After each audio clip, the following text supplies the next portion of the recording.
igikorwa duheje ni igikorwa kitahari cyane aha mu gihugu iwacu, ariko mu bihugu kw'isi kirahari ahandi hantu hose. Ni igikorwa kiraba gufasha umuntu gutora indoto ziri muri we, gufasha umuntu gutora inkomezi ziri muri we. Birahari, umuntu wese arafise ahantu akomeye, umuntu wese arafise icyo Imana yamuremeye, umuntu wese arafise bavyita umuhamagaro, bavyita vision, bavyita ukwinshi.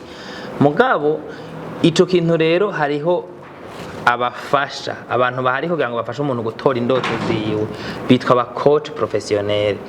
Rero hariho abantu bahari babafasha abantu bose biyita aba coach, mugabo hariho abantu bizi ico aba coach professionnel muri development personnel, mu iterambere.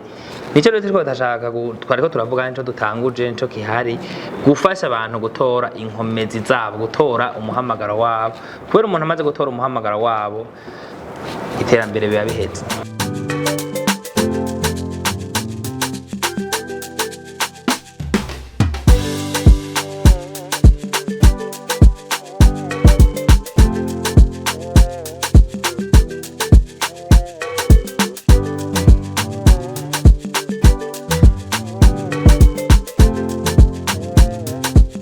Bizofasha ibintu byinshi, kubera icambere bifasha kuva mu bukene. Igitabo twariko turavuga cavuga ingene twova mu bukene, niyo nzira ikura mu bukene, nta n'ikindi kintu na kimwe. Kumenya aho ukomeye, hanyuma aho nyene ukomeye ukahafashisha abandi, abufashije bakakuriha uco tunga, nuko batera imbere.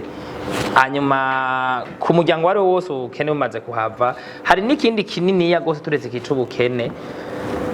Kuba uriko urakora ico wahamagariwe biraryoshe, bitanga amahoro, bitanga icitwa mu gifaransa citwa accomplissement personnel. Donc ndiko ndaribera le potentiel muri je, ndiko ndakora ico naremewe. Rero birimo inyungu nyinshi gose ku buryo ntoshobora kubisigura ngaha vyose, mugabo niho hari urupfunguzo rugana kwiterambere.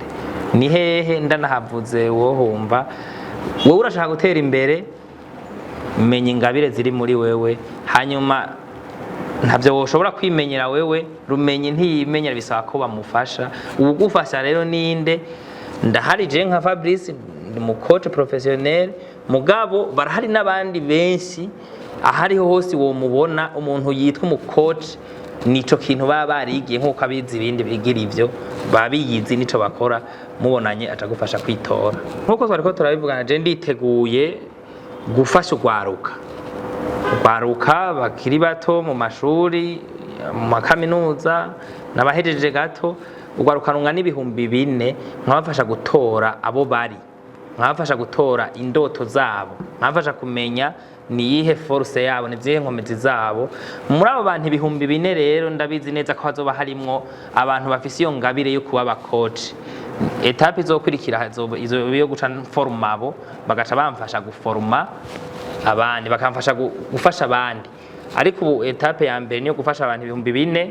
Bamaze guhera muri ivyo bihumbi 4, sinkekeranye ko hazoba harimwo amajana 2 bafise ingabire yo kuba abakoci. Ndahari wanje ndabaha ubumenyi nabo bace bafasha abandi, dufashe igihugu cacu.